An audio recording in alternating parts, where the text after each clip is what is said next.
جی ایک جانب تو یہاں پر کھدائی کر دی گئی ہے جو پریس کلب کے باہر کا گراؤنڈ تھا، اور دوسری جانب آپ دیکھ سکتے ہیں کہ اسلام آباد پولیس کی نفری بھی یہاں پر موجود ہے اپنی پوری تیاری کے ساتھ۔ اسلام آباد پولیس پریس کلب کے باہر موجود ہے، کسی بھی احتجاج کو روکنے کے لیے بھرپور طریقے سے وہ یہاں پر اپنی تیاری کے ساتھ موجود ہیں۔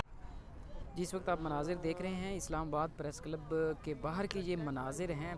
آج پاکستان تحریک انصاف نے احتجاج کی کال دی ہوئی تھی، انہوں نے اپنا احتجاج F9 پارک سے F6 اسلام آباد پریس کلب کے باہر تک اپنی احتجاجی ریلی نکالنی تھی، جس کے باعث یہاں پر آپ دیکھ سکتے ہیں یہ اس وقت مناظر ہیں اسلام آباد انتظامیہ کی جانب سے۔ یہ جو گراؤنڈ ہے اسلام آباد پریس کلب کے باہر کا، جہاں پر آج پاکستان تحریک انصاف نے اپنا احتجاجی مظاہرہ کرنا تھا، اور اس گراؤنڈ کو آپ دیکھ سکتے ہیں کہ کس طریقے سے یہاں پر کھدائی کر دی گئی ہے اسلام آباد انتظامیہ کی جانب سے۔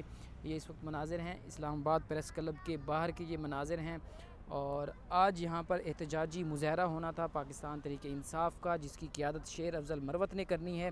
F9 پارک سے یہ احتجاجی ریلی ان کی نکالی جائے گی، اور یہاں پر اسلام آباد پریس کلب کے باہر یہ احتجاجی ریلی اختتام پذیر ہونی ہے۔ 12 بجے کا وقت دیا گیا تھا اس احتجاجی ریلی کے لیے، لیکن اسلام آباد انتظامیہ کی جانب سے یہاں پر کھدائی کر دی گئی ہے۔ جو گراؤنڈ تھا پریس کلب کے باہر کا، جہاں پر اختتامی تقریر ہونی تھی پاکستان تحریک انصاف کی ریلی کی، یہاں پر احتجاجی مظاہرہ کیا جانا تھا۔ یہ آپ مناظر اس وقت دیکھ سکتے ہیں، پریس کلب کے باہر کے یہ مناظر ہیں۔ اور دوسری جانب میں آپ کو دکھاؤں تو اسلام آباد پولیس کی بھاری نفری بھی یہاں پر پہنچ چکی ہے۔ روڈ کی دوسری جانب اس وقت پولیس کی بھاری نفری، اسلام آباد پولیس کی نفری یہاں پر موجود ہے، وہ اپنی جو تیاریاں ہیں مکمل کر چکے ہیں۔